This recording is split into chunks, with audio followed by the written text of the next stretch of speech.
En este tercer domingo de Pascua, la Iglesia nos propone uno de los relatos más hermosos de las apariciones del Señor resucitado a sus discípulos.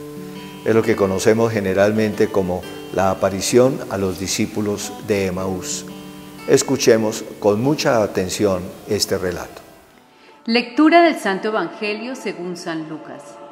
En aquel tiempo los discípulos de Jesús contaron lo que les había pasado por el camino y cómo lo habían reconocido al partir el pan. Estaban hablando de estas cosas cuando Él se presentó en medio de ellos y les dice: «Paz a ustedes». Pero ellos, aterrorizados y llenos de miedo, creían ver un espíritu. Y Él les dijo: «¿Por qué se alarman? ¿Por qué surgen dudas en su corazón? Miren mis manos y mis pies. Soy yo en persona. Pálpenme y dense cuenta de que un espíritu no tiene carne y huesos, como ven que yo tengo». Dicho esto, les mostró las manos y los pies. Pero como no acababan de creer por la alegría y seguían atónitos, les dijo: «¿Tienen ahí algo de comer?». Ellos le ofrecieron un trozo de pez asado. Él lo tomó y comió delante de ellos y les dijo: «Esto es lo que les dije mientras estaba con ustedes, que era necesario que se cumpliera todo lo escrito en la ley de Moisés y en los profetas y salmos acerca de mí». Entonces les abrió el entendimiento para comprender las Escrituras y les dijo: «Así está escrito: el Mesías padecerá, resucitará de entre los muertos al tercer día, y en su nombre se proclamará la conversión para el perdón de los pecados a todos los pueblos, comenzando por Jerusalén. Ustedes son testigos de esto». Palabra del Señor. Es un relato largo, pero es un relato que vale la pena meditarlo, saborearlo, hacer lo posible para que cada una de las palabras abra la inteligencia que el Señor nos da para comprenderlo a Él, para comprender su amor y poder, por lo tanto, transformar nuestra vida. ¿Cuál es la esencia del relato? La esencia del relato es el que unos discípulos, decepcionados por la muerte del Señor en la cruz, van huyendo de Jerusalén, se van alejando de la comunidad. Esto es una imagen de lo que nos puede pasar a nosotros. A muchos de nosotros nos puede suceder que los golpes que recibimos de la vida, incluso también los escándalos que hay al interior de la comunidad eclesial, nos vayan desilusionando, vayan creando una especie de gran frustración respecto de nuestra fe.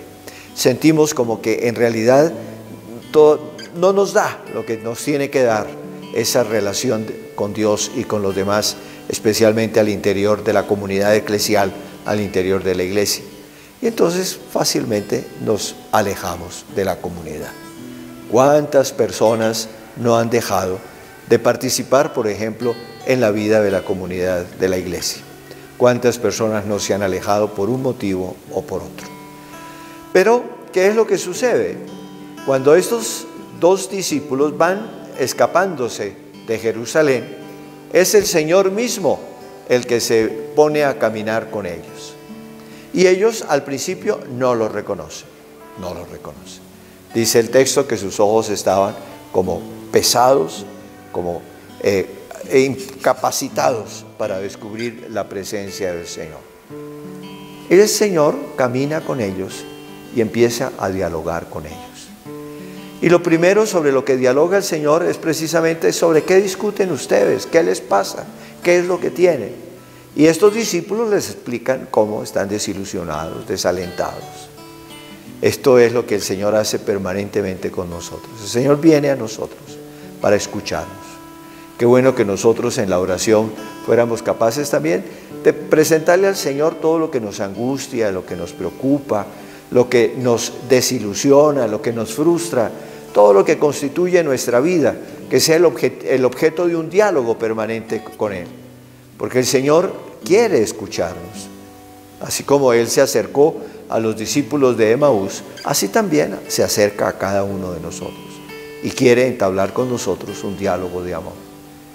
Y entonces el Señor les abre la inteligencia para que ellos puedan comprender cómo todo lo que ha sucedido en Jerusalén, la resurrección y también, la pasión y la muerte del Señor, y también la resurrección que ellos han escuchado ha sucedido pero que no han creído en ella, es una realidad profunda como está atestiguada en la ley y los profetas, es decir, en la Sagrada Escritura.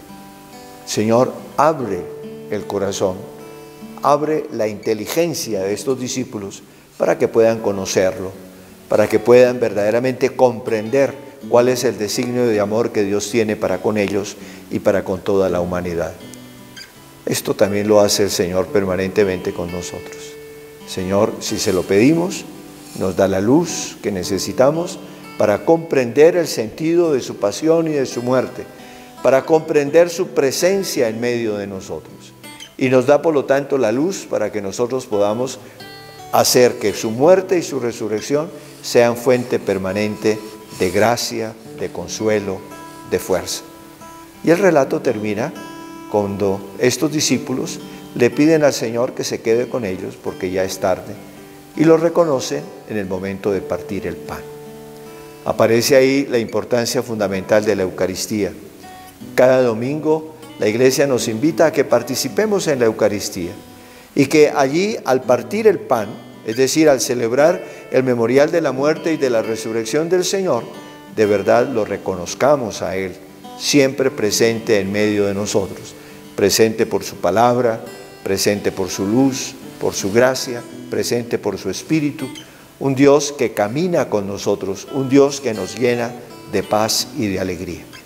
Y finalmente estos discípulos regresan corriendo a Jerusalén y se encuentran con los otros discípulos a los cuales se les ha aparecido también el Señor. Regresan a la comunidad. Qué bueno que nosotros cada domingo sintamos que volvemos, que nos metemos cada vez más íntimamente dentro de la iglesia, que es nuestra comunidad, que es nuestra casa, y allí entonces empezamos a sentirnos de verdad acogidos como hermanos y empezamos a ser de verdad solidarios para poder como iglesia ir al mundo a testimoniar la presencia salvadora del Señor. Qué relato tan hermoso. Ojalá lo leamos con calma, tratemos de entenderlo, de aplicarlo a nuestra vida para que nos ilumine y fortalezca. La bendición de Dios Todopoderoso, Padre, Hijo y Espíritu Santo, descienda sobre ustedes y permanezca para siempre. Amén.